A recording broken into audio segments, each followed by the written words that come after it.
Hi friends, welcome to అప్టెక్ jobs.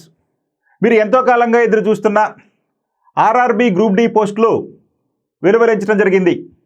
దాదాపు 32,000కు పైగా వేకెన్సీస్ను వివిధ జోన్లకు సంబంధించి రైల్వే శాఖ అంటే ఆర్ఆర్బి నోటిఫికేషన్ విడుదల చేయడం జరిగింది.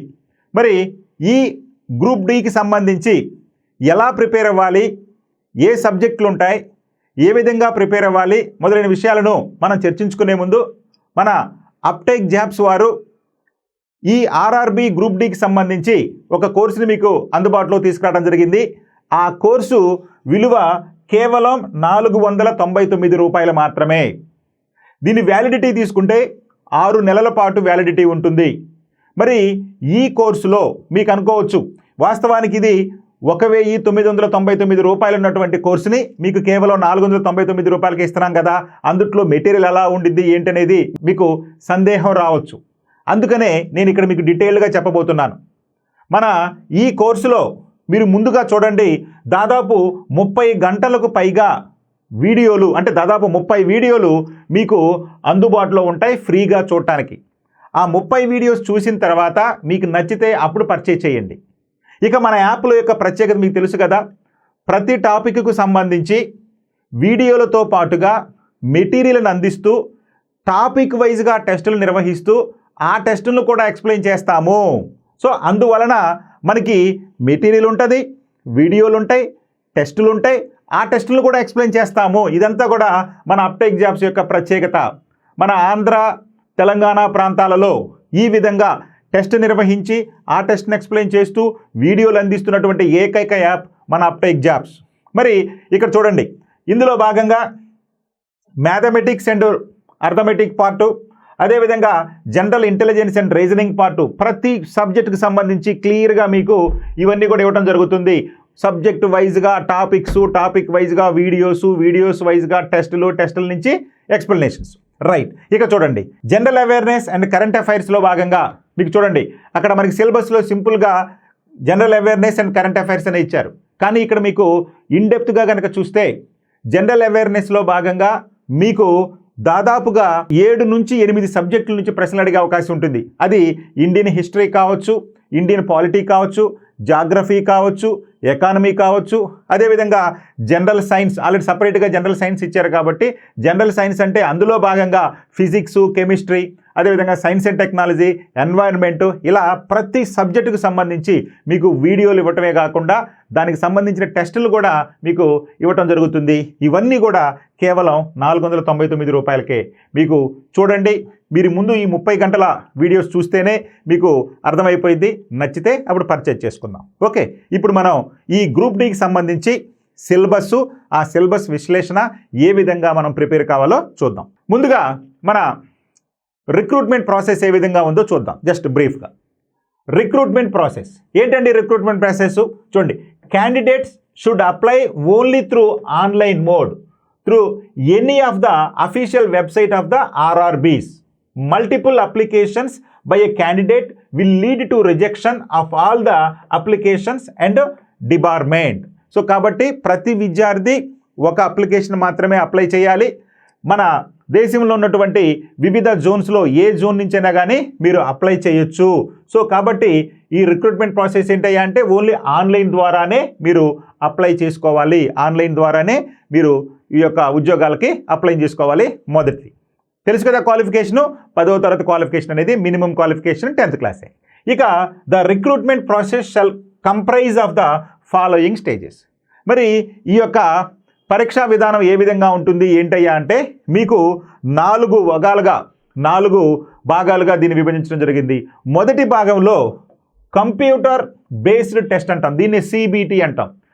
ఆన్లైన్ ద్వారా మీరు అప్లై చేసుకున్న తర్వాత మీకు డేటు అనౌన్స్ చేయడం జరుగుతుంది. ఈ డేట్ అనౌన్స్ చేసిన తర్వాత మొదటి స్టేజ్లో మీకు ఆన్లైన్ బేస్డ్ టెస్ట్ ఉంటుంది.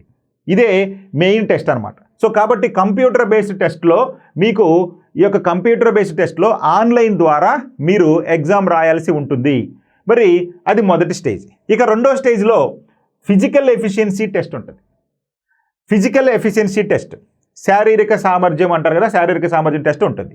ఆ తర్వాత అందుట్లో కూడా క్వాలిఫై అయితే డాక్యుమెంట్ వెరిఫికేషన్ ఉంటుంది.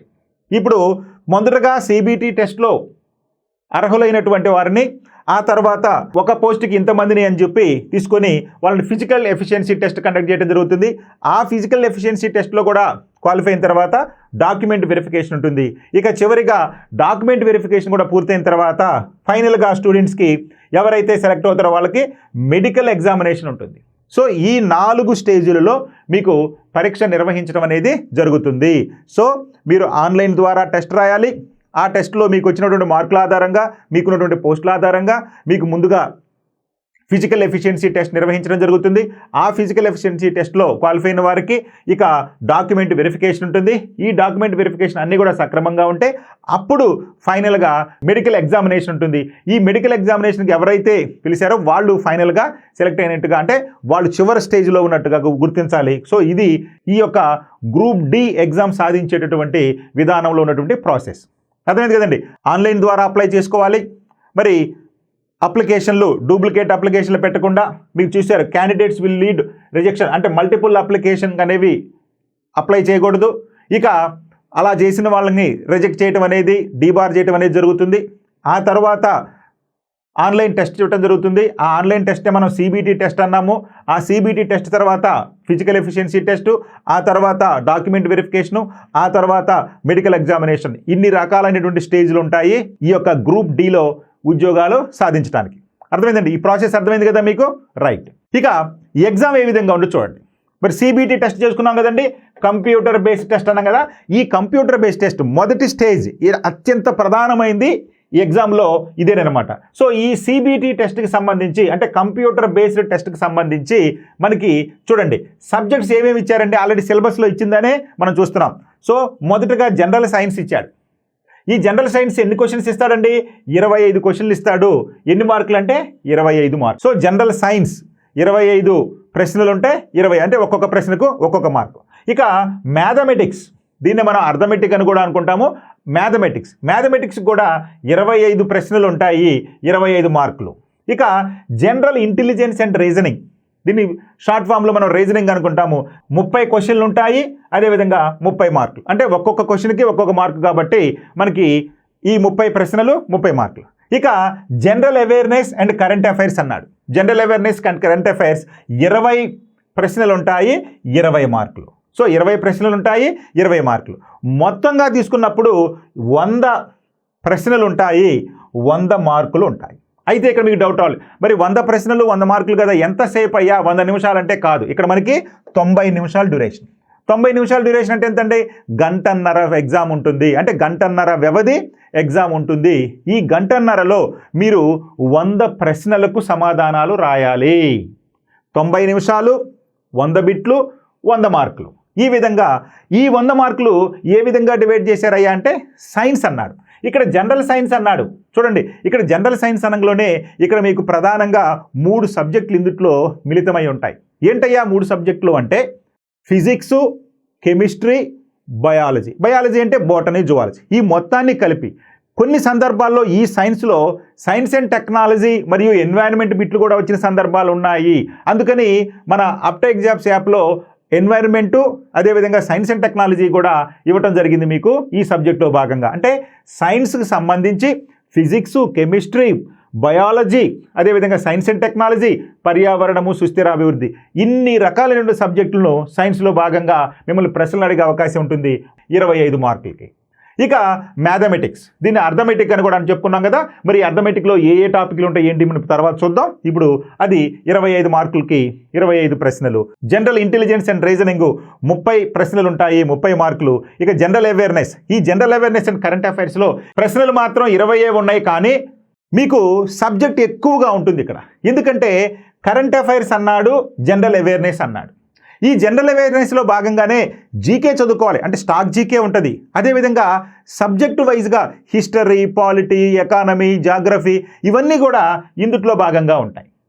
అంటే జాగ్రఫీ నుంచి అడగొచ్చు, హిస్టరీ నుంచి అడగొచ్చు, ఎకానమీ నుంచి అడగొచ్చు, పాలిటీ నుంచి కూడా అడగొచ్చు, అంటే మన ఇండియాకి సంబంధించినటువంటివి. అదేవిధంగా జనరల్ నాలెడ్జ్ స్టాక్గా కూడా అడగొచ్చు. అయితే కొన్ని సందర్భాల్లో కరెంట్ అఫైర్స్తో మేళవించి, ఇప్పుడు ఫర్ ఎగ్జాంపుల్ ఎకానమీ తీసుకున్నారనుకోండి, ఎకానమీలో కరెంట్ అఫైర్స్ని రిలేటెడ్ చేసి ఎకానమీలో ప్రశ్నలు అడగొచ్చు. జాగ్రఫీలో కూడా ఉత్పత్తులు కానీ లేదా జనాభాకు సంబంధించి కానీ లేటెస్ట్ ఇన్ఫర్మేషన్ కరెంట్ అఫైర్స్తో కలిసి మనకి ప్రశ్నలు అడగొచ్చు. అదేవిధంగా పాలిటిక్స్ సంబంధించి కూడా లేటెస్ట్ అమెండ్మెంట్స్ ఉంటే కానీ లేదా లేటెస్ట్ నియామకాలు ఉంటే కానీ ఇలాంటివి కూడా మనం అడగొచ్చు. సో ఏది అడుగుతాడో మనకి తెలియదు. అందుకని ఇక్కడ సింపుల్గా వచ్చేసాడు, జనరల్ అవేర్నెస్ అన్నాడు. అంటే పరిజ్ఞానం ఉండాలి. సాధారణంగా మీకు మీ చుట్టుపక్కల ఉన్నటువంటి వాటి మీద పరిజ్ఞానం ఉండాలి. అది హిస్టరీ కావచ్చు, జాగ్రఫీ కావచ్చు, ఎకానమీ కావచ్చు, పాలిటీ కావచ్చు. సో కాబట్టి general awareness and current affairs, ఈ విధంగా ఇది చాలా హెవీ సబ్జెక్ట్. కానీ 20 ప్రశ్నలే వస్తాయి, 20 మార్కులే ఉంటాయి. సో ఈ విధంగా మొత్తం 100 ప్రశ్నలకు 100 మార్కులు ఇవ్వడం జరుగుతుంది. ఇది సిబిటి ఎగ్జామ్కి సంబంధించి ప్రధానమైనటువంటి అంశం. ఇప్పుడు మనం ఒక్కొక్క సబ్జెక్ట్ గురించి ఏమేమి అంశాలు ఆ సబ్జెక్ట్లో ఉంటాయి, సిలబస్లో మనకి ఏమి ఇచ్చాడో చూద్దాం. ముందుగా మ్యాథమెటిక్స్ సంబంధించి చూద్దాం. సిలబస్ ఫర్ ద ఎగ్జామినేషన్ ఏంటండి? మ్యాథమెటిక్స్. ఈ మ్యాథమెటిక్స్ని మనం అర్థమెటిక్ అని కూడా మనం చెప్పుకుంటూ ఉంటాము. అంటే మ్యాథమెటిక్స్, మ్యాథమెటిక్స్ కలిపి ఉంటాయి. ఏమేమి టాపిక్లు ఇందులో ఉంటాయో చూద్దాం. ముందుగా number system, BODMAS, decimals, fractions, LCM, HCF, ratio and proportion, percentages, mensuration, time and work, time and distance, simple and compound interest, profit and loss, algebra, geometry and trigonometry, elementary statistics, squares roots and age calculations, calendars, clocks, pipes and cisterns, ఇవి etcetera అన్నాడు. వాస్తవానికి ఈ mathematics అన్నాడు కానీ arithmetic part మనకి constable exam prepare అయిన వాళ్ళకి బాగా తెలుసు. అదేవిధంగా 3rd క్లాస్ నుంచి అంటే 3వ తరగతి నుంచి 10వ తరగతి స్టాండర్డ్ వరకు ఉన్న స్కూల్ బుక్స్లో ఉన్నటువంటి టాపిక్లన్నింటినీ, అంటే మీ మ్యాథమెటిక్స్ సబ్జెక్ట్లో స్కూల్ బుక్స్లో ఉన్న టాపిక్లన్నింటినీ కూడా ఇక్కడ మనకి ఇవ్వటం జరిగింది. చూడండి, నంబర్ సిస్టమ్. సో ఈ నెంబర్ సిస్టమ్కి సంబంధించి వివిధ రకాలైనటువంటి ప్యాటర్న్స్ ఉంటాయి. ఆ ప్యాటర్న్స్ అన్నిటికి సంబంధించి కూడా ఇక్కడ మనకి ప్రశ్నలు అడుగుతాడు. కానీ బేస్ మాత్రం 3rd క్లాస్ నుంచి 10th క్లాస్ వరకు ఉన్నటువంటి మ్యాథమెటిక్స్ సబ్జెక్ట్లో ఉన్నటువంటి టాపిక్లే ఇవన్నీ కూడా. సో కాబట్టి మీరు స్కూల్ స్టాండర్డ్ బుక్స్ని బేస్గా తీసుకొని కాంపిటేటివ్ ఎగ్జామ్స్లో ప్రశ్నలు ఏ విధంగా అడుగుతున్నారు, ఈ నెంబర్ సిస్టానికి సంబంధించి టాపిక్లో ఏ విధంగా ప్రశ్నలు అడుగు, ప్రీవియస్ ప్రశ్నలు చూస్తే మీకు బాగా అర్థమైంది. సో ఆ విధంగా ప్రీవియస్ క్వశ్చన్స్ని ఒకసారి చూసుకొని ఇప్పుడు మీరు ఎంత ఎక్కువ ప్రాక్టీస్ చేసుకుంటే అంత మంచిది. ఎందుకని ఈ సబ్జెక్ట్లో నుండి మనకి 25 ప్రశ్నలు రాబోతున్నాయి. మరి దాదాపు ఒక్కొక్క టాపిక్ నుంచి ఒక్కొక్క ప్రశ్న వచ్చే అవకాశం ఉంటుంది. కాబట్టి ఇది మీకు టైం కిల్లింగ్ ప్రాసెస్. ఎందుకని 100 ప్రశ్నలు 90 నిమిషాలు, అంటే ఒక్కొక్క ప్రశ్నకు 1 నిమిషం కంటే తక్కువ సమయం ఉంటుంది. సో కాబట్టి ఎంత ఫాస్ట్గా చేయాలి అనేది మీకు చాలా చాలా ముఖ్యం. ఎందుకంటే లేదా టైం అంతా కూడా ఈ 25 ప్రశ్నలకే సరిపోయింది. ఆ తర్వాత రీజనింగ్ ఏం చేస్తారు, ఆ తర్వాత సైన్స్ ఏం చేస్తారు, ఆ తర్వాత జనరల్ అవేర్నెస్ ఏం చేస్తారు, జాగ్రత్తగా మీరు చూసుకోవాలి. కాబట్టి టైం మేనేజ్మెంట్ అనేది చాలా చాలా ముఖ్యం. సో కాబట్టి ప్రతి టాపిక్ నుంచి ఒక్కొక్క ప్రశ్న వచ్చే అవకాశం ఉంది ఈ మ్యాథమెటిక్స్లో. కాబట్టి మీరు జాగ్రత్త గుర్తుపెట్టుకోండి. 3rd క్లాస్ నుంచి 10th క్లాస్ వరకు ఉన్న మ్యాథమెటిక్స్ సబ్జెక్ట్లో ఉన్న బేస్ని మీరు బాగా అవగాహన చేసుకోవాలి. ఆ తర్వాత ఎక్కువ సార్లు ప్రాక్టీస్ చేయాలి. ప్రీవియస్ ప్రశ్నలను కూడా ఒకసారి మీరు చూడాలి. అప్పుడే ఈ సబ్జెక్ట్ మీద మీరు బాగా గ్రిప్ సంపాదిస్తారు. Okay, right. మరొక ప్రధానమైనటువంటి సబ్జెక్ట్ ఏంటి అంటే జనరల్ ఇంటెలిజెన్స్ అండ్ రీజనింగ్. మరి రీజనింగ్ ఎన్ని మార్కులు చెప్పుకున్నామండి? 30 ప్రశ్నలు వస్తాయి, 30 మార్కులు చెప్పుకున్నాం. మరి ఇప్పుడు చూడండి, మరి ఈ రీజనింగ్లో భాగంగా analogies, alphabetical and number series, coding and decoding, mathematical operations, relationships, syllogism, అదేవిధంగా జంబ్లింగ్, వెన్ డయాగ్రామ్స్, అదేవిధంగా data interpretation sufficiency, conclusions and decision making, అదేవిధంగా similarities and differences, analytical reasoning, classification, direction, statements, arguments and assumptions etcetera. ఇక్కడ మనకి school బుక్స్కి కాకుండా general knowledge అంటే general అవగాహన ఉండాలి. ఇక్కడ ఇచ్చాడు జనరల్ ఇంటెలిజెన్స్ అని. జనరల్ ఇంటెలిజెన్స్ అని చాలా చాలా ముఖ్యం. మనకి ఆల్ఫాబెటికల్ అండ్ నెంబర్ సిరీస్ అన్నాడు, మ్యాథమెటిక్స్లోనేమో నెంబర్ సిస్టమ్ అన్నాడు, ఇక్కడేమో నెంబర్ సిరీస్ అన్నాడు, ఆల్ఫాబెటికల్ అండ్ నెంబర్ సిరీస్ అన్నాడు. మనకి ABCD వరకు ఉంటాయి. సో వాటిని మనకి ఆల్రెడీ మీరు ప్రాక్టీస్ చేస్తుంటారు. ఏ అంటే 1 అని, జెడ్ అంటే 26 అని, మధ్యలో ఉన్నట్టు 2, 3, 4 అని ఉంటాయి. సో ఈ విధంగా ఈ ఆల్ఫాబెటికల్ అండ్ నెంబర్ సిరీస్ నుంచి మీకు 2, 3 ప్రశ్నలు వచ్చే అవకాశం ఉంటుంది. ఎందుకంటే ఎక్కువ మిమ్మల్ని గజిబిజి చేసేసి మిమ్మల్ని కన్ఫ్యూజ్ చేసే అవకాశం ఉంటుంది. అందుకని ఇక్కడ మీ జనరల్ ఇంటెలిజెన్స్ అనేది చాలా చాలా ముఖ్యం. అదేవిధంగా కోడింగ్ డీకోడింగ్ కూడా అంతే. సో ఈ విధంగా కోడింగ్ డీకోడింగ్ కానీ, అదేవిధంగా మ్యాథమెటికల్ ఆపరేషన్స్ కానీ, రిలేషన్షిప్స్ కానీ, సిలాజియమ్స్ కానీ, ఇవన్నీ కూడా మీ యొక్క జనరల్ ఇంటెలిజెన్స్ని టెస్ట్ చేస్తారు. సో కాబట్టి ఇది మీరు 10th క్లాస్ వరకు చదువుకున్నటువంటి సిలబస్ ఒక ఎత్తు అయితే, మీ యొక్క పరిజ్ఞానం అంటే అవగాహన అనేది ఈ సబ్జెక్ట్లో ఎక్కువగా ఉపయోగపడుతుంది. అందుకనే దీనికి జనరల్ ఇంటెలిజెన్స్ అండ్ రీజనింగ్ అన్నాడు. ప్రతిదానికి ఒక రీజన్ ఉంటుంది. సో కాబట్టి ఇది 30 మార్కులకి 30 ప్రశ్నలు అడిగే అవకాశం ఉంది. కాబట్టి ఇదే అందరికీ డిసైడింగ్ ఫ్యాక్టర్. ఈజీగానే ఉంటుంది, కానీ టైం కిల్లింగ్ ఎక్కువగా ఉంటుంది. మీరు ఆలోచించుకుని ఈ రకంగా వచ్చిందా, ఈ రకంగా వచ్చిందా, ఇది రీజనా అనే లోపు మీకు టైం అయిపోయింది. ఎందుకని ఒక ప్రశ్నకు 1 నిమిషం కంటే తక్కువ సమయం ఉండేది కాబట్టి. అందుకనే మిమ్మల్ని ఎక్కువగా కన్నింగ్ మోసం చేసేటటువంటి సబ్జెక్టు ఇదే. ఎందుకంటే టైం వేస్ట్ ఎక్కువ అయిపోయింది. ఈ టైం వేస్ట్ అయిపోయింది అనుకోండి, ఇక్కడ నెక్స్ట్ మీకు టెన్షన్ అంతా నెక్స్ట్ ప్రశ్నల మీద పడతాయి. అక్కడ మనకి తెలిసి కూడా ఒక్కోసారి ఆ టెన్షన్లో ఆ తొందరలో తప్పులు పెట్టే అవకాశం ఉంటుంది. ఓకే, ఎందుకంటే మళ్ళీ నెగిటివ్ మార్క్స్ కూడా ఉన్నాయి కాబట్టి మీరు జాగ్రత్తగా చూడాలి. రైట్, ఇక జనరల్ సైన్స్ చూడండి, సపరేట్గా ఇచ్చాడు జనరల్ సైన్స్ని. జనరల్ అవేర్నెస్లో భాగంగా ఇస్తారు సాధారణ, కానీ మనకి ఆర్ఆర్బీలో జనరల్ సైన్స్ సపరేట్గా ఇస్తారు ఎప్పుడు. ఈ జనరల్ సైన్స్ అనగానే ఇక్కడ మనకి ఆల్రెడీ ఇచ్చేసారు చూడండి. The syllabus under this shall cover physics, chemistry and life sciences of 10th standard level. ఇక్కడ మనకి life sciences 10th standard level అంటే బయాలజీ బుక్ ఉంది కండి. ఈ బయాలజీలో భాగంగా మనకి బోటనీ, జువాలజీ కలిసి ఉంటాయి ఎన్సీఆర్టీ బుక్లో. ఇప్పుడు మనకి ఆంధ్రప్రదేశ్లో అయితే కనుక ఎన్సీఆర్టీ బుక్లే తెలుగులో ఇచ్చేశాడు కాబట్టి స్కూల్ బుక్స్ అదే ఫాలో అవుతున్నారు కాబట్టి వాళ్ళకి ఈజీగా ఉండిద్ది. సో కాబట్టి ఇక్కడ ఫిజిక్స్, కెమిస్ట్రీ, లైఫ్ సైన్స్, వీటిలో లైఫ్ సైన్స్లో భాగంగానే ఎన్వైర్న్మెంట్ పార్ట్ కూడా ఉంటుంది. దాంతోపాటుగానే సైన్స్ అండ్ టెక్నాలజీ పార్ట్ కూడా ఉండే అవకాశం ఉంటుంది. ఎందుకంటే ఫిజిక్స్లో కూడా కొంత సైన్స్ అండ్ టెక్నాలజీ పార్ట్ ఉంటుంది కాబట్టి. సో ఈ విధంగా మనకి 10th క్లాస్ వరకు సిబిఎస్ఈ సిలబస్ 10th క్లాస్ వరకు అంటే 3rd క్లాస్ నుంచి 10th క్లాస్ వరకు జనరల్ సైన్స్ బుక్స్ అన్నీ కూడా మీరు చదవాల్సి ఉంటుంది ఇందులో భాగంగా. వెరీ వెరీ ఇంపార్టెంట్, ఎందుకంటే ఇది చాలా ఈజీ, ఎక్కువ మార్కులు ఇక్కడి నుంచే మీరు సంపాదించుకోవచ్చు. ఇక చివరిది general awareness on current affairs in science and technology, sports, culture, personalities, economics, politics and other subject of importance. చూడండి, ఇక్కడ ఆల్రెడీ సబ్జెక్ట్ ఆఫ్ ఇంపార్టెన్స్ అన్నాడు కాబట్టి ఇక్కడ ఇండైరెక్ట్గా మనం హిస్టరీ కూడా చదవాల్సి ఉంటుంది, ఎకానమీ కూడా చదవాల్సి ఉంటుంది, జాగ్రఫీ కూడా చదవాల్సి ఉంటుంది, పాలిటీ కూడా చదవాల్సి ఉంటుంది. సో ఇవన్నీ చదవాలి. దీనితో పాటుగా స్టాక్ జీకే కూడా చదవాల్సి, పెద్దవి, చిన్నవి, పొట్టివి, పొడుగువి, మొదటివి. అదేవిధంగా సైంటిస్టులు వాళ్ళు కనుగొన్నటువంటి ఈ యొక్క సిద్ధాంతాలు, లేకపోతే వాళ్ళు కనుగొన్నటువంటి ఇతర పరికరాలు, ఇవన్నీ కూడా ఈ జనరల్ అవేర్నెస్లో భాగంగానే వస్తాయి. సో ఇప్పుడు మీరు సైన్సు, ఈ జనరల్ అవేర్నెస్ అనేది ఒక కోవకి చెందితే, అర్థమెటిక్ లేదా మ్యాథమెటిక్స్, అదేవిధంగా రీజనింగ్ అనేది ఒక కోవకు చెందింది.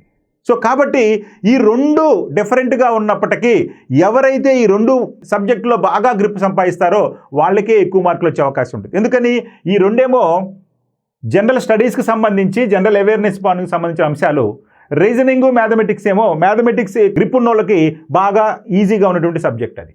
సో కాబట్టి ఈ 2 ఎవరైతే బాగా చేయగలుగుతారో వాళ్ళకే మంచి మార్కులు వస్తుంది, అంతిమంగా ఉద్యోగం సాధిస్తారు. సో కాబట్టి మీరు ఈ జనరల్ అవేర్నెస్లో జనరల్ నాలెడ్జ్తో పాటుగా ఇతర సబ్జెక్టులు, కరెంట్ అఫైర్స్ కూడా రోజువారీ చూసుకోవాలి. ఇక మరి ఏ విధంగా సాధించాలి? ఇప్పుడు సిలబస్ చెప్పుకున్నాం కదా, ఈ సిలబస్ అంతా చదివిన తర్వాత మీకు ఏమనిపిస్తుందండి? 10th క్లాస్ స్టాండర్డ్ వరకే ఉంటుంది. అయితే ఇక్కడ మీరు గుర్తుపెట్టుకోండి, సిలబస్ 10th క్లాస్ సిలబస్ అయినప్పటికీ, అప్ టు 10th క్లాస్ అయినప్పటికీ ఈ ఎగ్జామ్కి అప్లై అవడానికి డిగ్రీ చేసిన వాళ్ళు, పీజీ చేసిన వాళ్ళు కూడా అటెంప్ట్ అవుతారు. మరి డిగ్రీ, పీజీ చేసిన వాళ్ళతో పోల్చుకున్నప్పుడు 10th క్లాస్ చదివినటువంటి నాలెడ్జి కొంత తక్కువగానే ఉంటుంది. అయితే 10th క్లాస్ వరకే చదువుకున్నాం కదా అని మీరు అధైర్యపడవద్దు. క్వాలిఫికేషన్ మాత్రమే 10th క్లాసు. అయితే ఎవరైతే మీ ఐక్యూని బాగా ఉపయోగిస్తారో, ఇక్కడ క్వాలిఫికేషన్తో సంబంధం లేదండి, మీ ఐక్యూని ఎవరైతే ఉపయోగిస్తారో, రీజనల్గా, రేషనల్గా ఎవరైతే ఆలోచిస్తారో, సబ్జెక్ట్ మీద ఎవరికైతే గ్రిప్ బాగుండిద్దో వారే ఈ ఎగ్జామ్లో క్వాలిఫై కావడానికి అవకాశం ఉంటుంది. ఎందుకంటే నెగిటివ్ మార్క్స్ కూడా ఉంటాయి కాబట్టి మీరు జాగ్రత్తగా ఆలోచించండి. సో మీరు ప్రతి సబ్జెక్ట్ను ముందు స్కూల్ స్టాండర్డ్ నుంచి అంటే 3rd క్లాస్ నుంచి 10th క్లాస్ వరకు మీ స్టేట్ సిలబస్ కావచ్చు లేదా ఎన్సీఆర్టీ బుక్స్ కావచ్చు. ఇంగ్లీష్ మీడియంలో అయితే ఎన్సీఆర్టీ బుక్స్ చదవండి. మనకి పర్టికులర్గా మన తెలంగాణ ప్రాంతంలో ఉంటే కనుక స్టేట్ బుక్స్తో పాటు ఆంధ్రప్రదేశ్ స్టేట్ బుక్స్ అయితే ఎన్సీఆర్టీ బుక్సే కాబట్టి ఆ తెలుగు మీడియం బుక్స్ కావాలంటే తీసుకోండి, అవి మార్కెట్లో లభిస్తున్నాయి. ఆ సిలబస్ మొత్తాన్ని అంటే టెక్స్ట్ బుక్ మొత్తాన్ని చదవండి. 1కి 2 సార్లు చదవండి. మీకు బాగా సబ్జెక్ట్ మీద అవగాహన వస్తుంది. మ్యాథమెటిక్స్ కూడా, ఎందుకంటే రీజనింగ్ పార్ట్ అనేది అందరికీ ఒకే రకంగా ఉంటుంది. మ్యాథమెటిక్స్ కొంచెం ఎవరైనా ఇంట్రెస్ట్ ఉన్న వాళ్ళు మ్యాథమెటిక్స్ లేదా ఎంపీసీ ఇంటర్మీడియట్లో ఎవరైనా ఎంపీసీ చదివిన వాళ్ళు ఉంటే వాళ్ళకి కొంత ఎడ్జ్ ఉండే అవకాశం ఉంటుంది మ్యాథమెటిక్స్లో. కానీ రీజనింగ్లో, సైన్స్లో, జనరల్ అవేర్నెస్లో అందరికీ కామన్గానే ఉంటుంది నాలెడ్జ్. సో కాబట్టి మీరు అప్ టు 10th క్లాస్ వరకు స్కూల్ బుక్స్ చదవండి. బయట మార్కెట్లో ఉన్నటువంటి బుక్స్లో ప్రాక్టీస్ బిట్స్ని ఎక్కువగా చేయండి. అంటే గతంలో జరిగినటువంటి ఆర్ఆర్బీ ఎగ్జామ్స్లో ఏ విధంగా ప్రశ్నలు వచ్చినాయి, లేదు ఈ స్టాండర్డ్తో ఉన్నటువంటి కానిస్టేబుల్ ఎగ్జామ్స్కి సంబంధించి మనకి ఆంధ్రప్రదేశ్లో జరిగిన కానిస్టేబుల్ ఎగ్జామ్స్ కావచ్చు లేదా మన తెలంగాణలో జరిగినటువంటి కానిస్టేబుల్ ఎగ్జామ్స్ కావచ్చు, ఆ ఎగ్జామ్స్లో వచ్చినటువంటి క్వశ్చన్లు ఏ విధంగా ఉన్నాయి అని ప్రీవియస్ బిట్స్ని ప్రాక్టీస్ చేయండి. కనీసం రోజుకి ఒక 2-3 టెస్టులను మీరు ప్రాక్టీస్ చేయండి. గ్రాండ్ టెస్టులు కాకపోయినా సబ్జెక్ట్ వైజ్గా ఒక 2-3 టెస్టులు టాపిక్లకు సంబంధించి టెస్ట్ ప్రాక్టీస్ చేయండి. అలా మీరు చేయటం వలన మీకు ఒకటి సమయం ఆదా అవుతుంది. ఎందుకంటే ఎక్కువ భాగం ఈ 100 మార్కుల్లో మీకు 30 మార్కులు రీజనింగ్లో, 25 మార్కులు మ్యాథమెటిక్స్లో, అంటే మనకి దాదాపు 55 మార్కులు మ్యాథమెటిక్స్ బ్యాక్గ్రౌండ్ ఉన్న వాళ్ళు ఈజీగా చేయడానికి అవకాశం ఉంది. కానీ రీజనింగ్ అనేది టైం టేకింగ్ ప్రాసెస్ కాబట్టి ఎంత ప్రాక్టీస్ చేసుకుంటే మీకు అంత ఫాస్ట్గా ఆన్సర్స్ని ఐడెంటిఫై చేయడానికి అవకాశం ఉంటుంది. షార్ట్కట్లు ఉంటే షార్ట్కట్లు మీరు ఫాలో అవ్వండి. అలా చేసుకున్నప్పుడు మీకు టైం ఆదా అవుతుంది. ఇక్కడ మీకు టైం ఎక్కువగా వేస్ట్ కాదు, ఎందుకంటే డైరెక్ట్ క్వశ్చన్స్ ఉంటాయి కాబట్టి అటు సైన్స్లో కానీ ఇటు జనరల్ అవేర్నెస్లో కానీ ఇక్కడ మీకు టైం ఎక్కువగా వేస్ట్ కాదు. మీ టైం వేస్ట్ అయ్యేదంతా కూడా మ్యాథమెటిక్స్ సబ్జెక్ట్లోనూ మరియు రీజనింగ్ సబ్జెక్ట్లోనూ కాబట్టి మీరు కొంచెం జాగ్రత్తగా టైం చూసుకోండి. ప్రతి బిట్కి నిమిషం కంటే ఎక్కువ టైం వేస్ట్ చేయొద్దు. నిమిషం కంటే టైం ఎక్కువ వేస్ట్ చేస్తున్నారా, నెక్స్ట్ ఇంకో బిట్కి రండి, ఈ ముందు ఇది చూసుకోండి. సో అట్లా మీరు ప్రాక్టీస్ చేసి ఈ విధమైనటువంటి విధానాన్ని కనుక ఫాలో అయితే మీరు ఖచ్చితంగా మంచి మార్కులు తెచ్చుకుంటారు. మంచి మార్కులు తెచ్చుకోవడమే కాదు, విజయం కూడా సాధిస్తారు. సో మీరు అందరూ గ్రూప్ డిలో విజయం సాధించాలని అప్టేక్ జాబ్స్ తరపున మీ అందరికీ ఆల్ ది బెస్ట్ చెప్తూ థ్యాంక్ యూ.